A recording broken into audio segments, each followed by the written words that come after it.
express love and challenge those around him with his presence, the story rejects the notion that the end of memory is the end of personhood.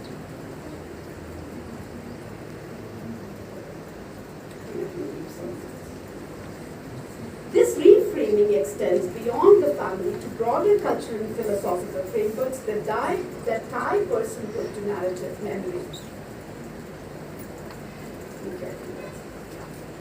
Scholarly research on dementia similarly suggests that responsibility for maintaining the afflicted individual's sense of self should be passed on from the patient to those around him. So this is what research on dementia says, that when a person suffering from dementia has lost their sense of self, that it's the family around them that reassembles their sense of self for them. So they look at those people and then it becomes the job of the caregiver to assemble or the fragmented sense of self to be able to put it together. But I think what this story offers is resist the idea that agency vanishes with cognitive decline. Instead, it locates a continuative altered sense of self within the person experiencing dementia, focusing on non-verbal, symbolic interactions as a way of sustaining subjectivity. This mode does not privilege narrative, especially not the coherent linear kind typically associated with life stories or their endings. Language-centered analyses of self often rely on verbal communication as the primary site of identity. But the puppet challenges this by foregrounding corporeality, as I've said before. Such bodily forms of communication gain increasing significance in advanced old age, so when language may falter and the limits of discourse are. So we talked about psychology of living to advanced old age.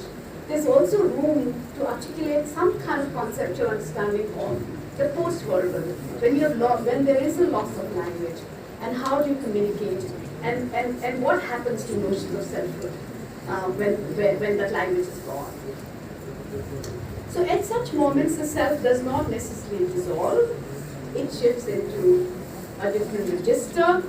In this life, insisting on narrative coherence at the end of life risks rendering. So if you think of a no story, no self, then what you're doing is rendering invisible the body's quiet insistence on meaning.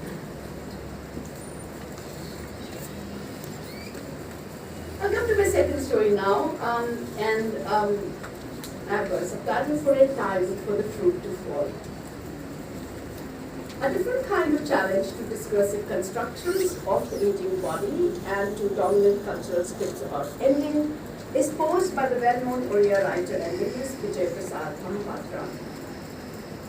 Mahapatra's short story Unseasonal Pineapple stages the predicament of an old woman who is under immense moral pressure to surrender her will to live, so that her ailing granddaughter may receive her kidney in a potentially life-saving transplant. So this is the way the story is dramatized. There's his grandmother, she's elderly but she's in good health. She's got a granddaughter who has a compromised kidney. And unless they can find a donor, the 17-year-old granddaughter is going to die. So that's the mood of the story is light. It's not a kind of overly dramatic story. But this is the kind of moral dilemma that is presented. So the story's treatment of death and dying resists familiar teleologies by foregrounding not only the limits of body compliance, but also immensely insightful presentation. Very, very thought-provoking. The reflections on old age, mental health, mental care, literary forms. I mean, there is so much that you have said. Your manner and method of articulation sets us singing. Ma'am, you have benefited a whole generation of students who are my batchmates.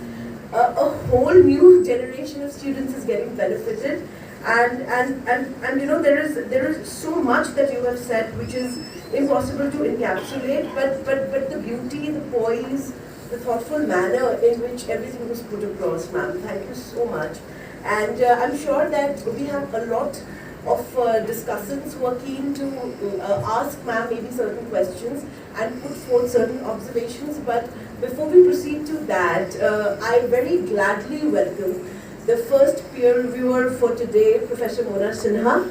She has been a very dear colleague at College, and she very kindly agrees to be a part of this. Now time. I'm sure our presenters are really looking forward to the observations that would be a part of the first panel for today.